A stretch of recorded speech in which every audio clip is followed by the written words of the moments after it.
आज देश के एक प्रमुख अंग्रेजी समाचार पत्र में देश के वरिष्ठ सेवानिवृत्त आईपीएस अधिकारी ने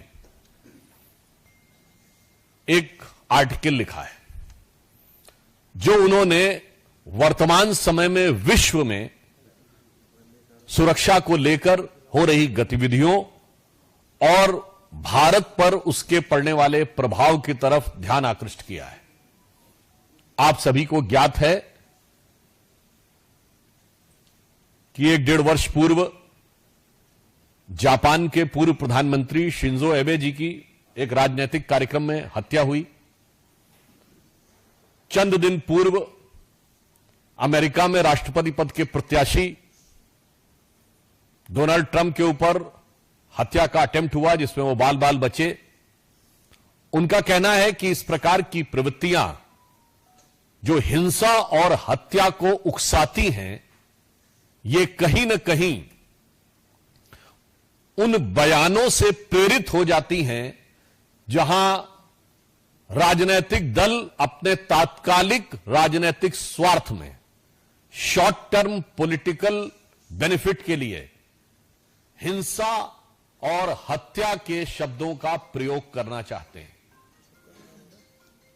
एक दुखद परंतु चिंताजनक बात यह है कि प्रधानमंत्री श्री नरेंद्र मोदी जी के विरुद्ध इस प्रकार के शब्दों का प्रयोग, और मैं साफ शब्दों में कहूंगा हिंसा के लिए उकसाने वाली भाषा निरंतर प्रयोग की जा रही है।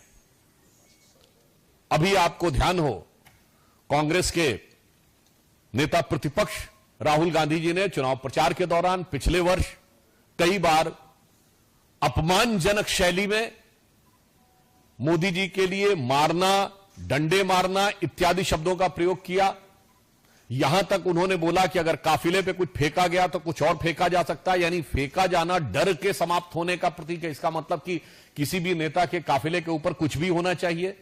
याद करिए कि जिस समय प्रधानमंत्री जी पंजाब के दौरे पे गए थे 2021 में, जिस ढंग से उनके सुरक्षा घेरे को तोड़कर उनकी सुरक्षा के लिए एक बहुत खतरनाक स्थिति का निर्माण किया गया था। और इतना ही नहीं है, हम बहुत साफ शब्दों में कहना चाहेंगे कि मौत और हिंसा जैसे शब्दों का प्रयोग बयानों में नहीं होना चाहिए।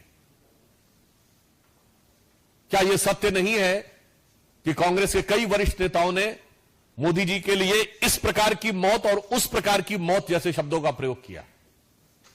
छुटभैये नेता नहीं थे, कांग्रेस के पूर्व केंद्रीय मंत्री जैसे लोग थे।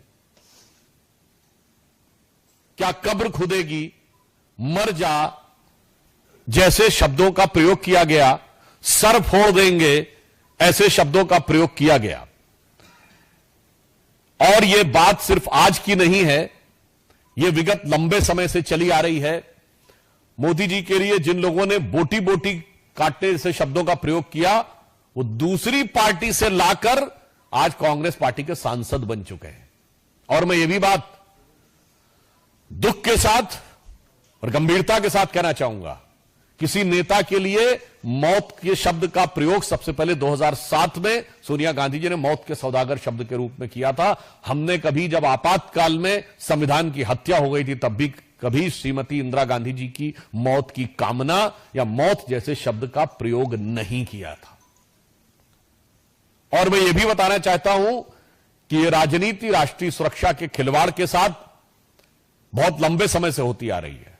मैं आप सबका ध्यान यह भी आकृष्ट करना चाहूंगा कि जब कांग्रेस सत्ता में थी तो भारत के ही नहीं, दुनिया की इन्वेस्टिगेटिव हिस्ट्री का एक विचित्र उदाहरण है इशरत जहां केस, जहां उस समय तत्कालीन सरकार की 2 एजेंसीज, इंटेलिजेंस ब्यूरो और सीबीआई, दोनों ने कहा कि इशरत जहां टेररिस्ट है। जैसे ही पता चला कि उसका निशाना तत्कालीन गुजरात के मुख्यमंत्री और आज के हमारे प्रधानमंत्री श्री नरेंद्र मोदी जी थे, अचानक सीबीआई ने अपना हलफनामा बदल दिया और कहा टेररिस्ट नहीं है, वो तो मासूम है। भारत के इतिहास में कभी without any reason U turn लेने का कोई उदाहरण नहीं मौजूद था। और आप सबको ध्यान होगा कि जब हमारी सरकार आई और इशरत जहां मामले की फाइल तलब की गई तो पता चला फाइल गायब, और संबंधित अधिकारियों के बयान है कि उन लोगों ने फाइल के ऊपर ऐसा कुछ नहीं लिखा था, केवल तत्कालीन गृह मंत्री ने, चिदंबरम साहब ने अपने आप वो नोट चेंज किया था। ये इंपॉर्टेंट नहीं है। उससे बड़ी बात यह है कि सीबीआई ने अपना स्टैंड चेंज कर दिया था, मगर आईबी ने स्टैंड चेंज नहीं किया था। यानी आईबी पहले भी मान रही थी कि इशरत जहां टेररिस्ट है, और बाद में भी मान रही थी इशरत जहां टेररिस्ट है। सीबीआई पहले मान रही थी टेररिस्ट है, मगर बाद में कहने लगी नहीं है। अर्थात दुनिया के इतिहास का इकलौता उदाहरण जहां एक ही सरकार की दो एजेंसीज एक दूसरे के खिलाफ खड़ी हैं। एक एजेंसी कह रही है कि टेररिस्ट है अमुक व्यक्ति, एक करे नहीं। क्यों? चूंकि प्रधानमंत्री श्री नरेंद्र मोदी जी की हत्या के इरादे से जाते हुए किसी टेररिस्ट को बचाव देने के लिए, कवर फायर देने के लिए किस सीमा तक जाया जा सकता है, यह उसका दुखद उदाहरण है। आप सबको याद हो 24 अक्टूबर 2013 को पटना की रैली में सीरियल ब्लास्ट हुए। कांग्रेस की केंद्र में सरकार थी। मैं पूछना चाहता हूं क्या सुरक्षा व्यवस्था थी? नरेंद्र मोदी जी को Z+ सिक्योरिटी थी, और उसी सभा में हमारे तत्कालीन राष्ट्रीय अध्यक्ष और वर्तमान रक्षा मंत्री राजनाथ सिंह जी भी थे, उनके पास भी Z+ सिक्योरिटी थी सेंट्रल गवर्नमेंट की। दो नेता जिनके पास Z+ सिक्योरिटी हो सेंट्रल गवर्नमेंट की, और उसके लिए केंद्रीय सरकार ने क्या व्यवस्था की थी? इसलिए सुरक्षा और नेताओं की जान की कीमत पर राजनीति होनी चाहिए। इसके उलट हम बताते हैं, राहुल गांधी जी की यात्रा निकली, उनके बाद भी Z+ सिक्योरिटी है। कश्मीर में आप सब ने देखा कि कितने मधुर मनोभावों के साथ भैया और बहन बर्फ के गोलों के साथ खेल रहे थे उस संवेदनशील जगह पे। केंद्र सरकार ने व्यवस्था सुनिश्चित की। मणिपुर जैसी जगह पे जहां इतना संवेदनशील है, उनकी यात्रा निकली और पूरा रूट सैनिटाइज करना और सारी व्यवस्था सुनिश्चित की गई।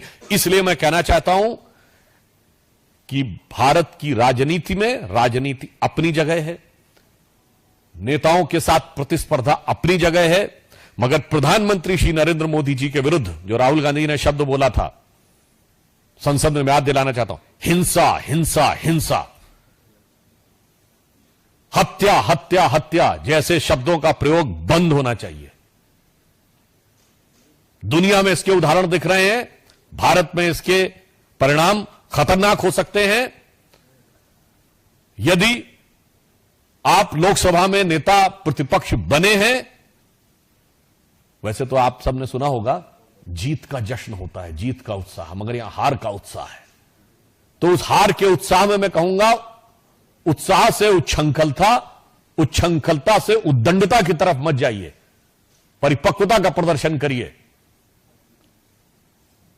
इसलिए मैं पुनः जहां से मैंने प्रारंभ किया था वहीं पे सभी राजनीतिक दलों से आग्रह करता हूं कि हिंसा और हत्या जैसे शब्दों का प्रयोग, किसी के प्रति आक्रमण, मारना, पीटना, कब्र खुदेगी जैसे शब्दों का प्रयोग बंद होना चाहिए।